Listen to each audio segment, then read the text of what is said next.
लारी दुखियारी भई हो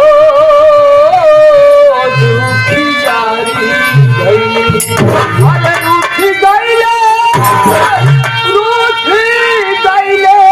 अवध बिहारी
बहुत बढ़िया।